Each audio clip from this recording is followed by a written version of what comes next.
Hi everyone, how are you doing? Happy Saturday. I hope you all are having a fantastic day. Welcome to Facts and Two Cents. This is Petal.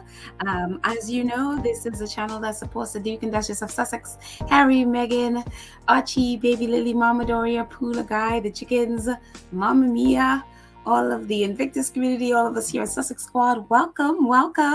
Hope you guys are having a great day wherever you are. I know parts of this country there was a hurricane going on, and hopefully all of our awesome friends in South Carolina, including Church Nelly and all of the other awesome squaddies in South Carolina. I hope you guys are safe.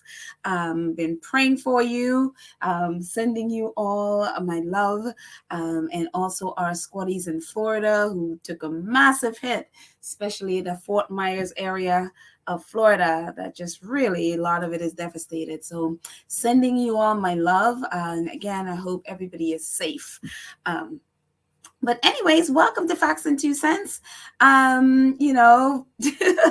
faves are under a tree in Montecito, being quiet, doing their things behind the scene. And as we know, whenever they are quiet, they are just working. They're just doing their thing. And we just want them to stay there and relax. We have a big countdown coming up. Countdown to Archetypes.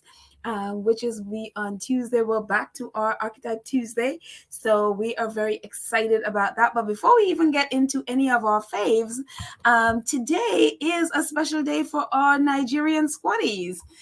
Today is Nigerian Independence Day, the 62nd Independence Day. Today is the 62nd anniversary of their independence. So to all of you, my awesome Nigerian friends, actually the little one at the bottom that says Day Nigeria, I kind of stole it from, not kind of, I did steal it. I did steal it from Sussex Squad podcast Instagram, and so their Twitter post. So sorry, Tina and Michelle, I just stole your happy Independence Day post. So so all of our awesome Nigerian friends and family and all of who are here, who are part of this community, and also the wider Sussex Squad community as well, I just want to say happy Independence. Hope you guys are having a fantastic day celebrating your freedom. Freedom is a beautiful thing. So, and we'll talk a little bit more about independence and freedom a little bit later. But it is just so wonderful to be able to do that. So whatever you're doing, I know jollof rice is going to be a part of it if Tina has anything to do with it. So, but anyway, have fun, guys, celebrating, and happy Independence Day. So anyways, moving on from that, again, as I was saying earlier, we are coming up on Sussex Tuesday, and thank you, Bytwit on Twitter. She has this calendar and counting down the days. I love her. She has the coolest, some of the coolest posts. Like, she is so creative, so talented, and so she has all of this wonderful posts. So I just took her tweet because I was just like, "Yep, this is our countdown." Countdown to October 4th, when is our Archetype Tuesday. And so it's so funny. She has all the dates there that are Archetype days, and I absolutely love it. So we're all psyched. I am psyched for Archetypes. I am psyched to hear the next episode and all the other episodes after that. So Lord willing, we'll all be here, and then next Tuesday evening, at some point next Tuesday, we will chat about what we got out of the episode. I'm very excited to talk about that. And I think what I'd like to do that day is could be a call in there. Everybody just have a chance to call in and share, and we can all share what we got out of it, what we love, and just the idea that it's back. We're back. It's very exciting. Whether Meghan is going to do an interview or anything like that to promote it, don't know. Haven't heard anything, but whether or not she does, we'll have Archetypes back, and that I am very very excited about. So yes, archetypes. Also today, it's so funny. I've been thinking about like Prince Charles. Don't ask me why I was thinking about Prince Charles. You know that song like you got 99 problems? I swear Prince Charles. Oh, I keep saying Prince Charles. I haven't gotten really used to the King Charles yet. King Charles sure has 99 problems. And I'll tell you one thing is none of those problems is Harry and Meghan. Because he's got big 99 problems now going on right in his backyard. And I think he's in Scotland, so you know. But anyway, him and the Prince of Wales, major problem. Because why? The people of Wales are out protesting and demanding their independence. That's right. Thousands of people were out in Wales today, all over. And I think there's a big one in Cardiff, Wales, that they, as the bottom right post says, says, is there anyone in Cardiff not at AUB, ARDD, whatever that all of that stuff is, but I'm assuming is the protest. So they are out, Wales were out in force, demanding their independence. They are not here for the royal family. They are not here for the Prince of Wales, or i.e., the incandescent one, Prince William. They are not here for it. And so when you hear like, oh, they're not going to do a big investiture or whatever for the Prince of Wales, yeah, this is why. Because the people of Wales have had enough. They have had enough, all over the UK. They are protesting, standard of living issues. People can't feed their families. They can't pay their rent properly. They can't, it's just, gas prices are up. People might be going cold all winter because they can't afford.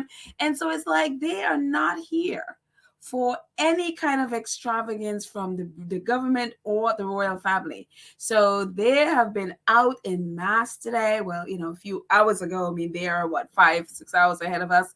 At least me, I'm in New York, but they are about 5 hours ahead of us. So, I mean, they were just out in mass in Wales.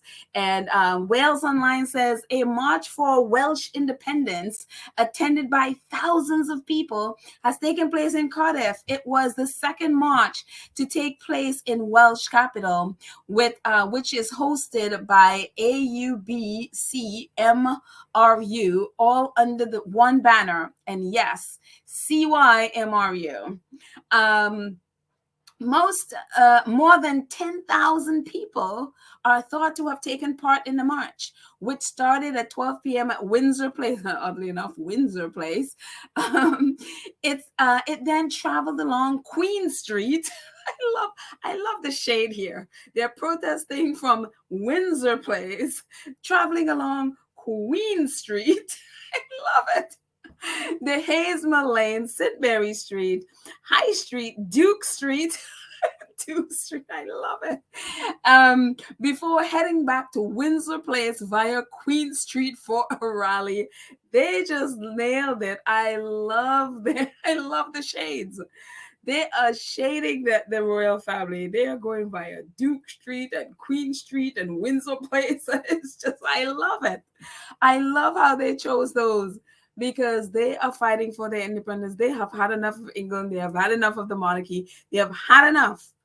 And it's just like they have been out protesting. And I love that tens of thousands of people are out there, which is one of the things we've been saying forever. Like, what would it take for these people to take the streets? Why are they sitting there and not doing and saying anything about the mess that their country and the UK has been, and especially under the Tories? And then you have the mess with the royal family, and it just, I was wondering what it would take for them to get on the street and start protesting. And so it has done my heart well to see people of Wales out there protesting and demanding their independence. So kudos for the people of Wales out there doing what they need to do, because goodness knows, what else, what is the other option? So And not only in Wales, it says it's been quite a day in Scotland as well, with protests in Glasgow and Edinburgh. Thousands gathered in Glasgow to protest at the rise in the cost of living. Um, the bottom one says, Edinburgh Independence March. That's all those pictures at the bottom there, with thousands of people marching. Also, the top right says, "Today we march for independence through the streets of Edinburgh in Scotland. People are sovereign. The people are sovereign. We have given many democratic mandates for a referendum. We have authorized the vote.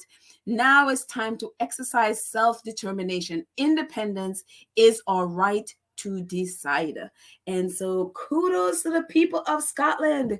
They were on the street today marching. I'm telling you, Prince Charles got some issues to deal with.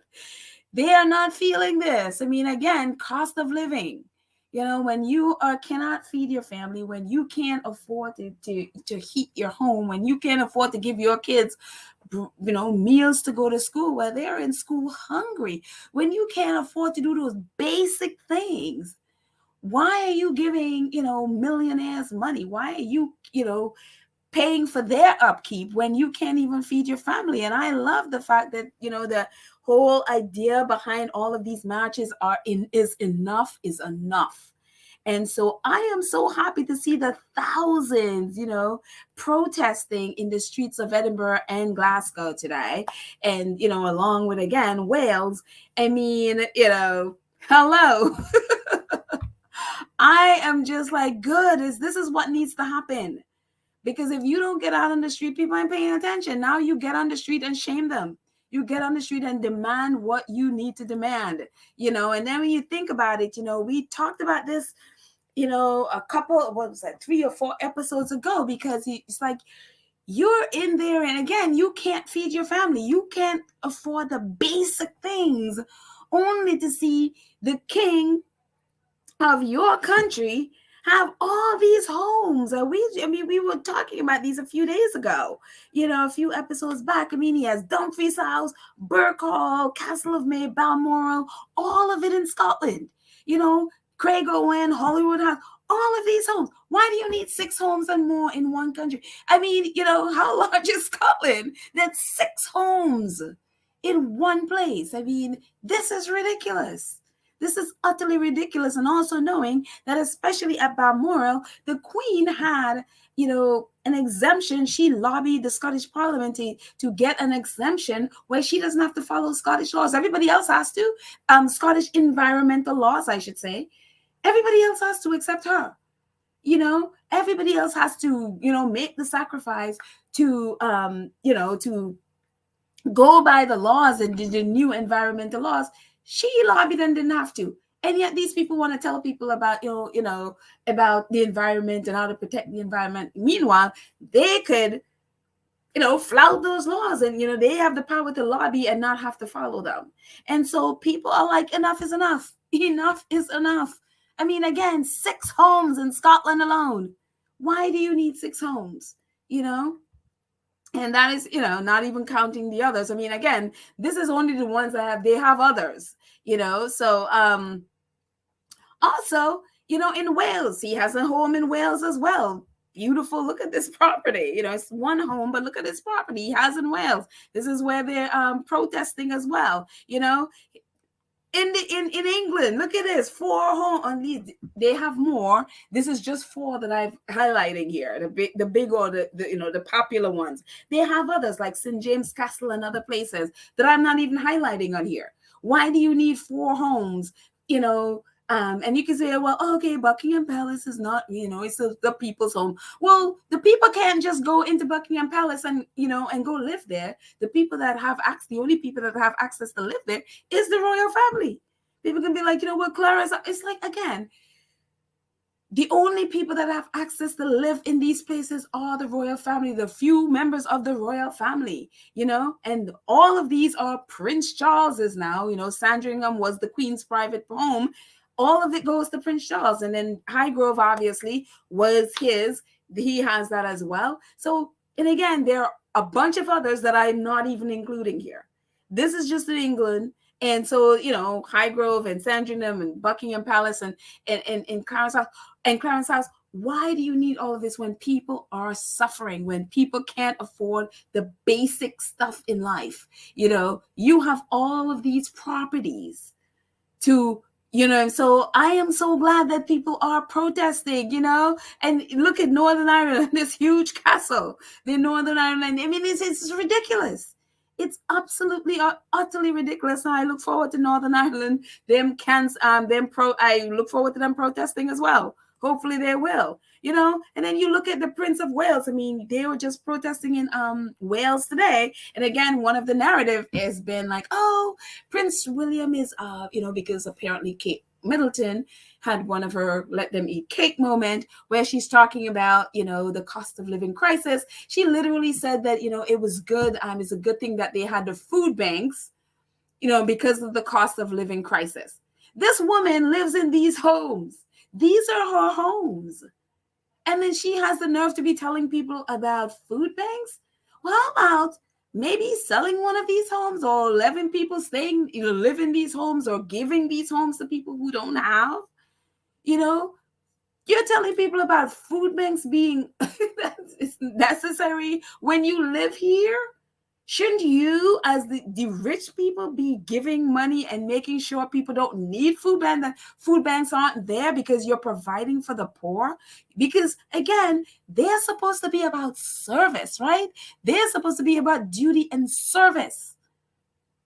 Well, shouldn't that service, quote unquote, dictate that you serve the people? I.e., if they don't have homes, you serve them in providing them homes. If they don't have food, you serve them food.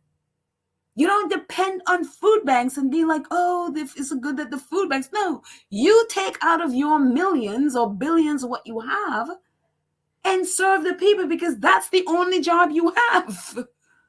And that's what you keep telling people. Oh, we're working royals, so we, it's about service and duty.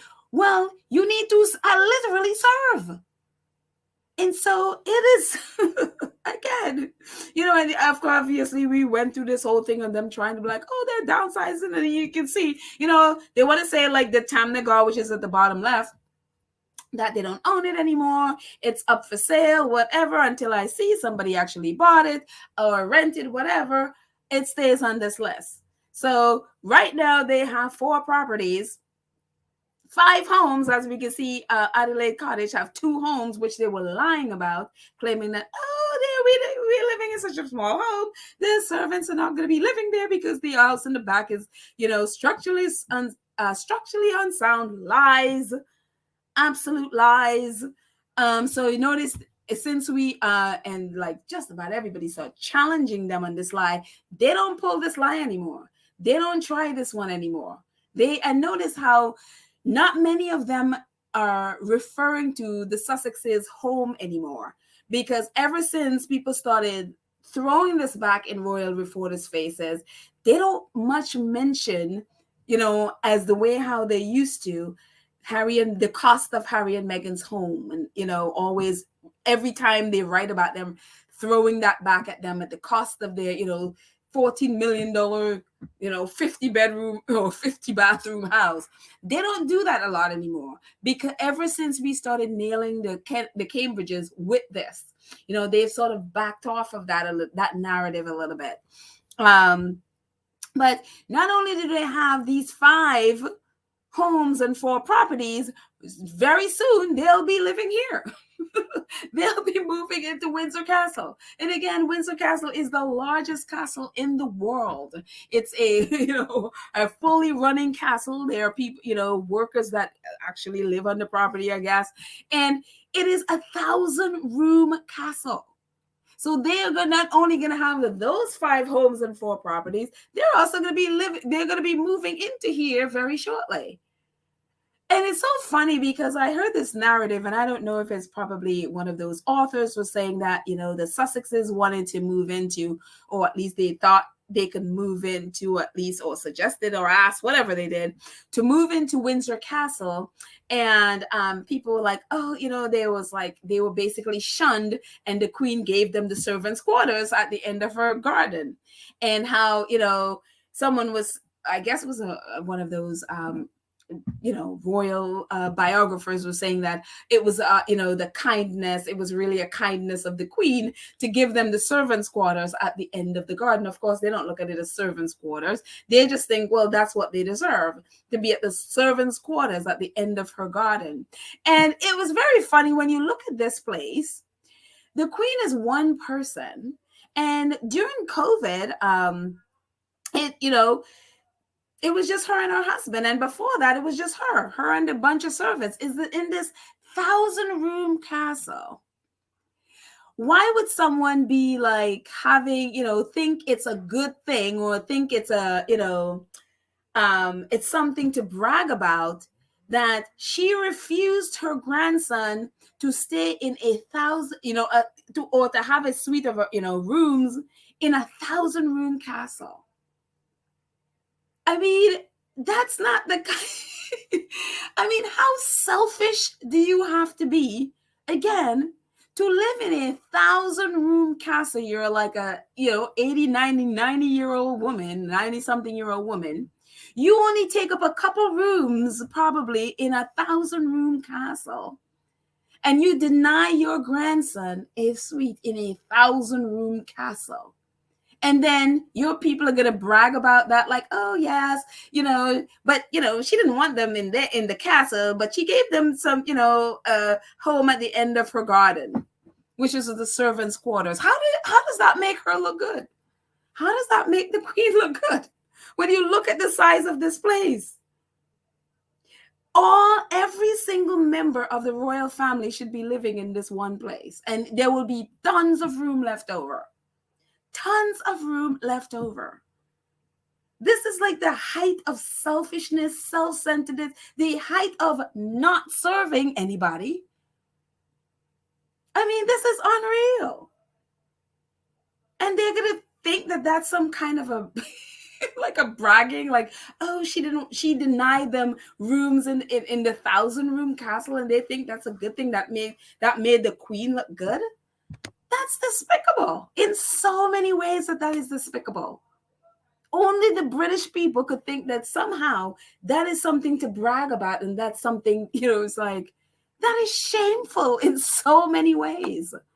But here we are, and now, when people are protesting, and I mean, my hope is for people to literally start protesting to get rid, yes, they're protesting for independence, but really make it even more specific. Abolish the monarchy and really go after these.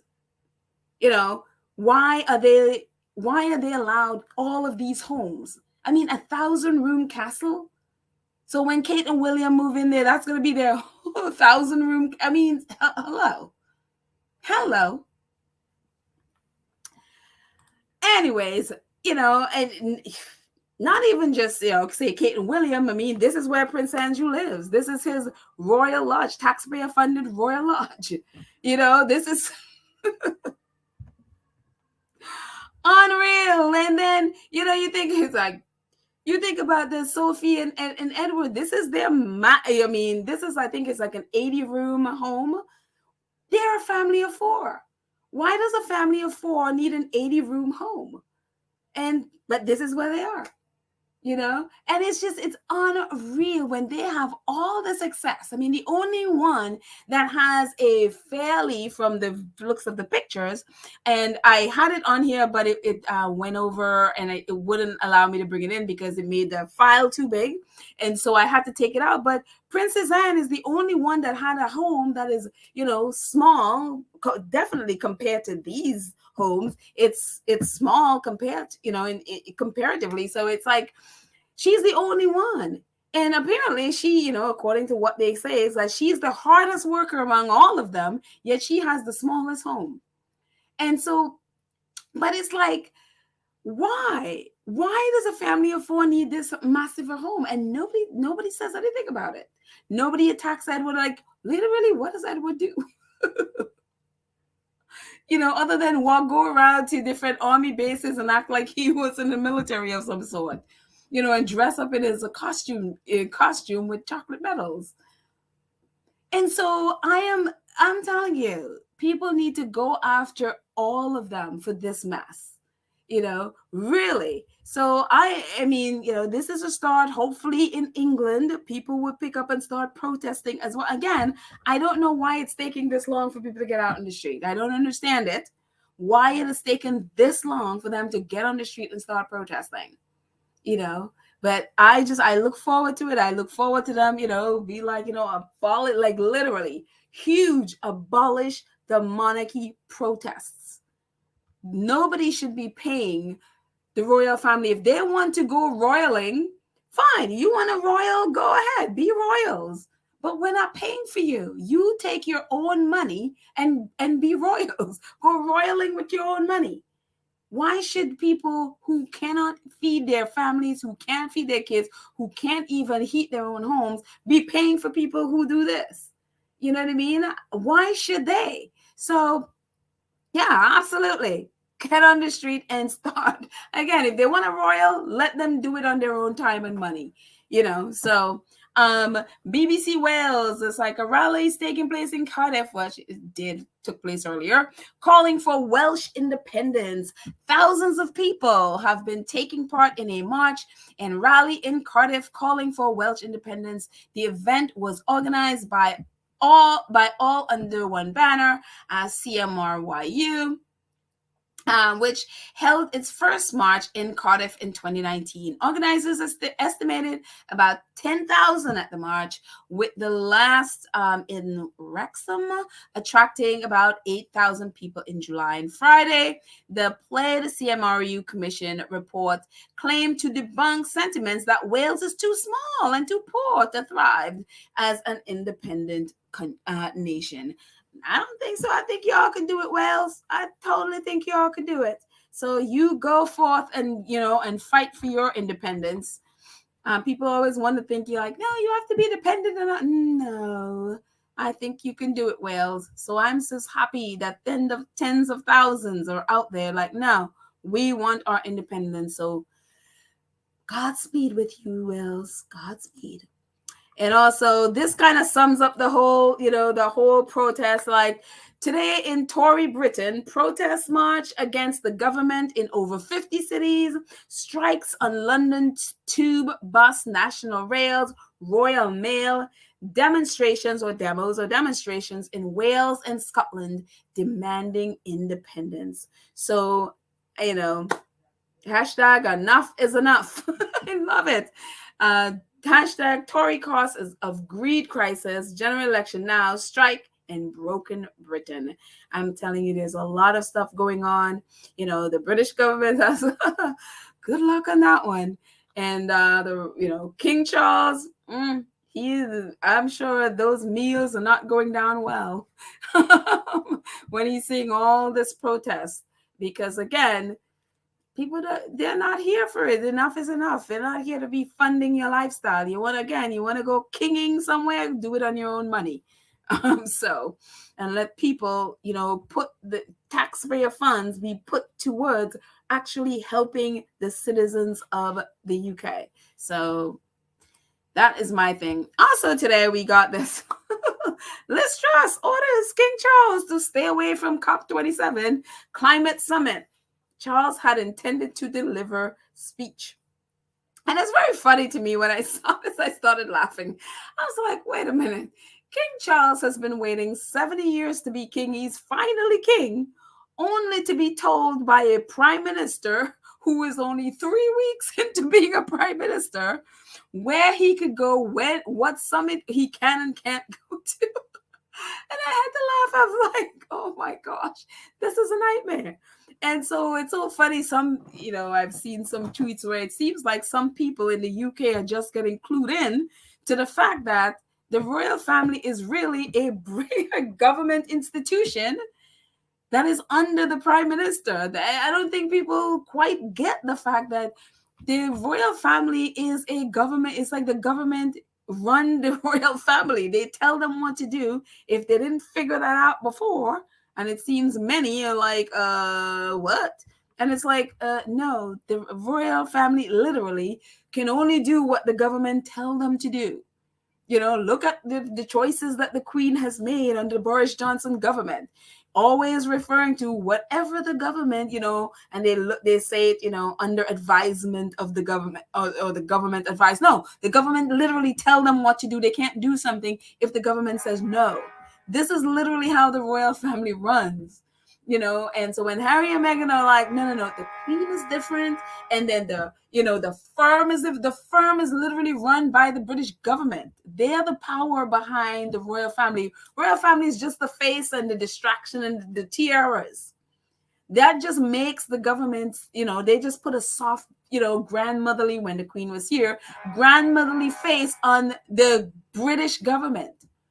That they are just literally there to distract people from knowing that the choices that they're making is really the British government choices, and they're hiding behind the Queen to do it.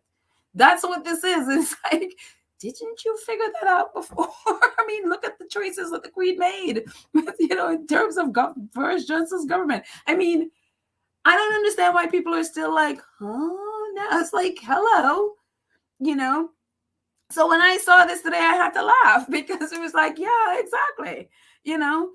Liz Truss has been there for 3 weeks, and she could order Prince Charles to stay away from a summit. Prince Charles has been an environmentalist from, I don't know, back in the 70s, 60s, whenever year he started. And a prime minister who's only been there for 3 weeks would tell him, you need to stay away. You can't go and do this. That tells you hugely where the balance of power is, where the power is behind the monarchy. Harry's basically hinted at some of this, in his different interviews and stuff like that, where, again, how he makes it very specifically clear who the Queen is and who the firm is. Again, this is exactly what they're talking about. And so I literally had to laugh when I saw this. As the king, a passionate environmental campaigner, has abandoned plans to attend next month's COP27 climate change summit after Liz Truss told him to stay away. It's like, how embarrassing. He had intended to deliver a speech at the meeting of the world leaders in Egypt. Truss, who is also unlikely to attend the Sharm el-Sheikh gathering, objected to the king's plans during personal audience at Buckingham Palace last month.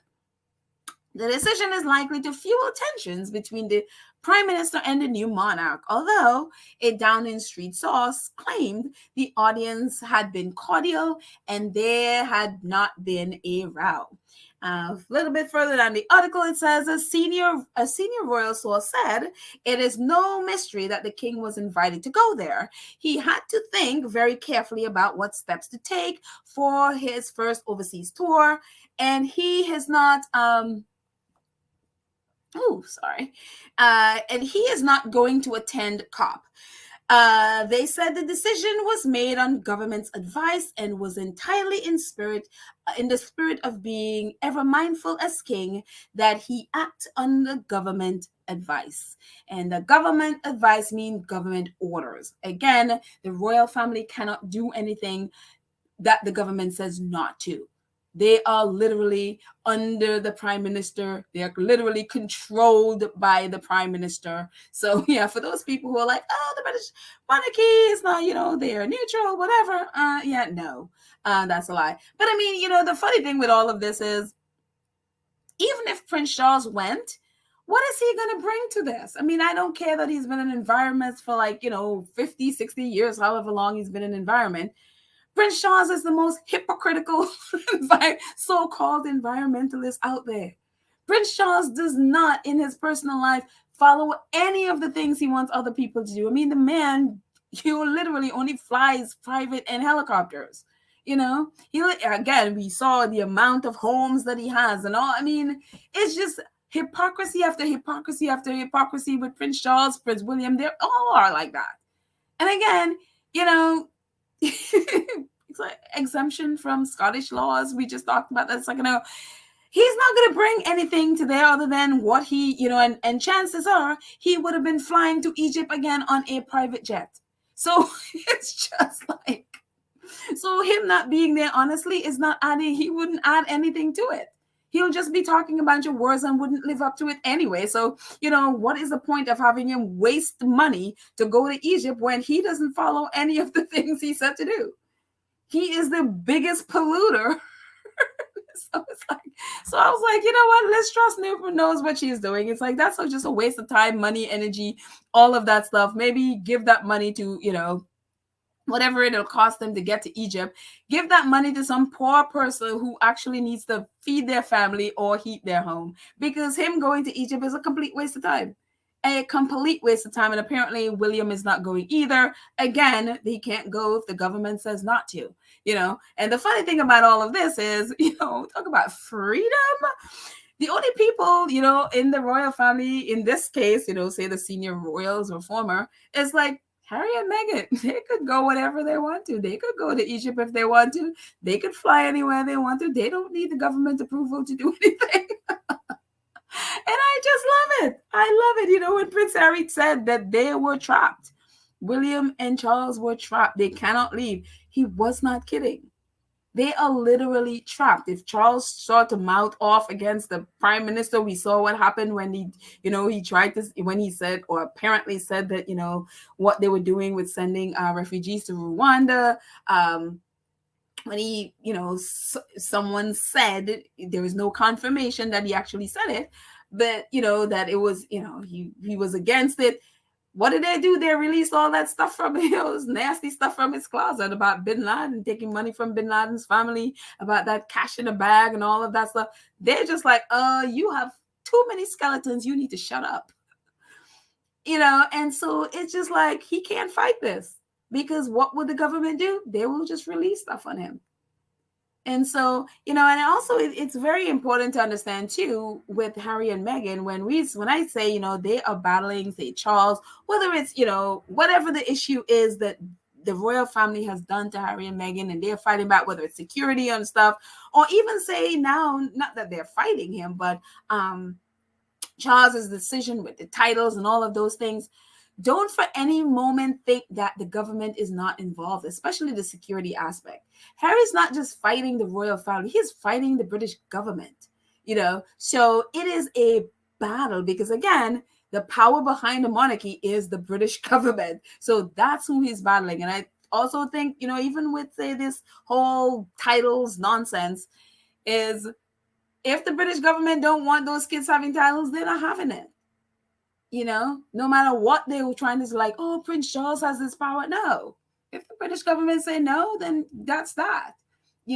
So it just, again, it's just highlighting the monumental challenge that Harry and Meghan have when they fight this. But again, it's just like, yes. I just thought it was really funny. I just thought it was really funny. Again, 70 years only to be told. 70 years you're waiting there to have that title of king, only to be told by a prime minister who's only been there three weeks, and by accident too. Nobody voted her in. No one, she was not voted in by the people of the UK. And yet you are being told, even though you're a king, that where to go, when to go, what event to go to, and what event not to go to. I just think it's just like, oh my goodness. Princess Diana said about Prince Charles that she doesn't think he's going to be a good king. How long is Prince Charles, knowing Prince Charles and not liking people to say no to him? How long is he going to stay in that situation when, if Liz Truss keeps saying no to what he wants to do? How long is he going to stay there and be able to tolerate that? Because again, he is not used to being told no. So we will see. We will see. Interesting. Anyways, moving on. So today, October 1st, is first day of Black History Month in the UK. And so, you expect a bunch of stuff happening in the UK again. I look forward to see, of, if the royal family would be doing. I don't think they've ever really done anything. You could correct me if I'm wrong, if they've done anything since they're on the we're not racist phase of their life, it seems. But today it was very interesting because the Mirror celebrating, as you can see, their little banner today. Black history is our history. That's their little banner on Mirror, the tabloid, explore Black history and celebrate Black culture. Yeah, they're all about that. So they posted this this article today with this photo. It's like Kwasi Kwarteng, who is now the chancellor, now that the British currency and all of that is tanking. No, he's the Black guy that's going to take the blame for that, by the way. Him and Liz Truss, especially him. He just got there with Liz Truss, as she got in there, 3 weeks, I think they've been there. But, again, British currency is thinking. But anyway, so they posted this thing. Kwarteng said he had to do something different with the mini budget and posted this article today. Except Kwasi, at the top, if you look, it's like Kwasi, he's like, that isn't me. And I just cracked up when I saw that.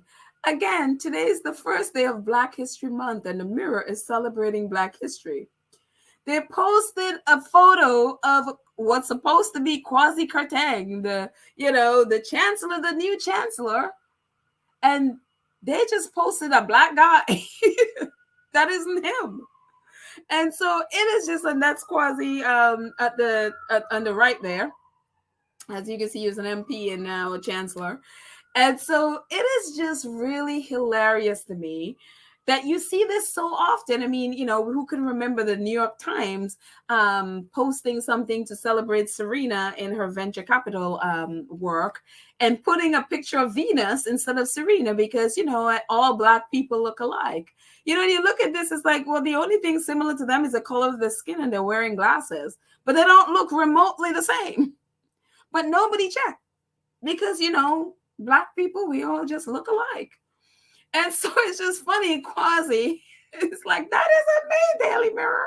And of course, the Daily Mirror publicly apologized and, pledged to do better. But it's just really wild that on the first day of Black History Month, you would think that you have a department there that would check and fact check and check to make sure that the picture you're putting there is the correct person, especially it's a Black person on Black History Month, the first day. But again, you look at it, I was like, I mean, if you know about Kwasi, I'm like, look, yes, that's, it is bad what they did, but it's like Kwasi is one of those Black people who just gatekeeps for white supremacy. So it's just like, you know what, you're going to have to eat that because, he is a Tory who basically, gatekeeps. Him and Kemi, I think is the other one, who are, Black Tories, and they're just not here for Black people, really. So it's kind of like, it was just funny to me to watch, like, again, on the first day of Black History Month, they're put, misplace or mistake or whatever it was. I mean, I'm sure it was a mistake, but again, it's not, verifying that the person you're putting there is the person who is, especially again, it's the first day of Black History Month. And this is your MP and new chancellor. Wouldn't you know what he looks like? He's been all over the press. He's been all over television, all over the other press. He doesn't look anything like, but again, it's just a Black guy. So, we don't double check. We don't do any of those things. He's a Black man with glasses. He goes there. And so, but anyways, they apologized and, they're planning to do better. So, okay, we'll see. But anyways, let's change topics for a second. And so let's have a little bit of a change music. And we will just change and just go in a whole other direction from this. So,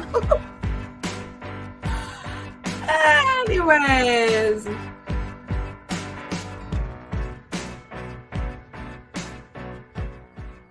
Talk about a whole hard right there. I'm telling you, one of the big things we've been talking about the last few days with the fundraiser. Again, it ended yesterday, and we were thinking, whoa, we get up to 60,000. And this is where we are with the donations. I am just Sussex Squad. You are amazing. Talk about hitting 60,000. It goes like 60,968. And that was earlier today when I did it. So I'm sure it's probably more right now. It's probably hitting 7,000. I don't know. But it is fantastic. Again, the goal was 10,000. This is $60,968, and it is so amazing. And I forgot to bring it in. Santi Bali actually tweeted thanks for it. So I'm going to put that in our community page when I'm done with this, and so you can see the thank you from Santi Bali.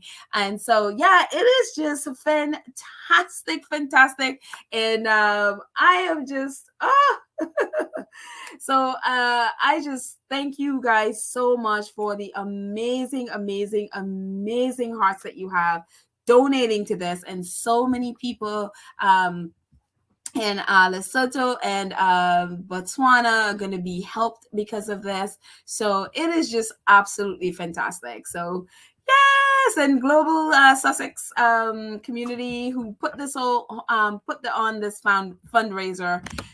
Incredible job, absolutely incredible job in getting this put together and done. So kudos everyone. And one of the fun things that they did was like they had there's a video, they have put together this video, and part of this video is all the different countries that participated in the fundraiser. And it is Sunday, they separated it by continents, and which is great, because at first I was like, wait a minute, and then I realized, they separated it by continents. And so, and if bottom left, all the way at the bottom is Venezuela, and I know that the numbers at the bottom, they cover it. So I just want to highlight that the bottom left is USA and Venezuela.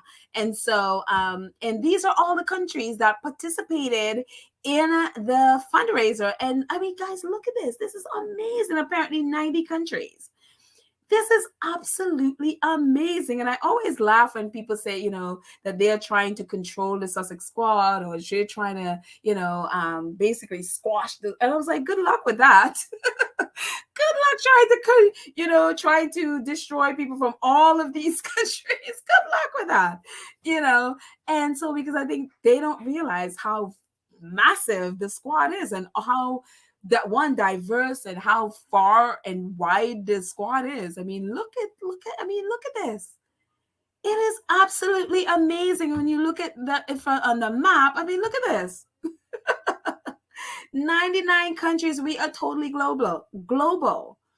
And so I am just like amazed. I'm telling y'all, blew me away. It is just unreal that, so many people from all over the world come together, and, and it's so funny. I always see things like, yeah, we're going to go after their leader. I was like, we don't have a leader. We just are bonded together under one common purpose. We don't need a leader. And so it's absolutely amazing. I am, again, this is something from Dargan. That's her Twitter handle. She put together this whole thing, and it is just, it's a beautiful thing to see, that people from so many parts of the world come together to raise funds for one organization that's supported by Harry and Meghan. And it's just like, yes. So kudos the squad. So thank you guys so much. I will be dropping this at some point later today. And thank you in advance to our awesome moderators who will, probably be on the chat. Lydia, Church Nelly, Karen M, Julia Rock, Cookies and Cream. Thank you guys so much, Church Nelly. I'm hoping and praying that all is well with you in South Carolina, and all our other squaddies there as well. But yes, please, guys, please be safe. If you need to evacuate and all of those things, please. But thank you guys so much for keeping our our space safe and really a space, safe and wonderful place to chat. So I look forward to chatting with you guys when I drop this video. Thank you so much to our awesome 2 Cents Crew members who support this channel monthly. I appreciate all of you so much. Again, we had 2 new members, Sonia and Georgia. Thank you, and a welcome to the 2 Cents Crew. I think I mentioned you guys the last time, but I appreciate you being here. And also to our Gold Star members who support us, whether it's Cash App, PayPal, merchandise, super thanks, super stickers, super chat, all of those things. Thank you all so much for your support for this channel. I absolutely appreciate it. Also, again, if you are looking for merchandise, I haven't really shown up merchandise in a while, but yeah, we do have merchandise. Check out, the link is in the show notes.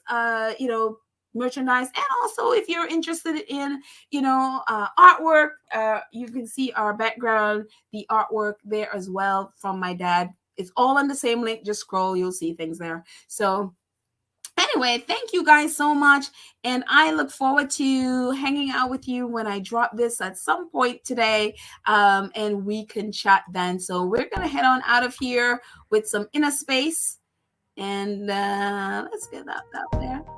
So, all right, guys, I love you all. Have a great Saturday. I look forward to chatting with you. I might be able to chat with you tomorrow. I'm hanging out with some family, so depends on when I come back from sightseeing. When you have family, they want to sightsee. So, but anyways, hopefully I'll be able to chat with you. Hopefully, if not tomorrow, we'll chat on Monday. But I love you guys. Have a great night, and I'll see you later. Bye.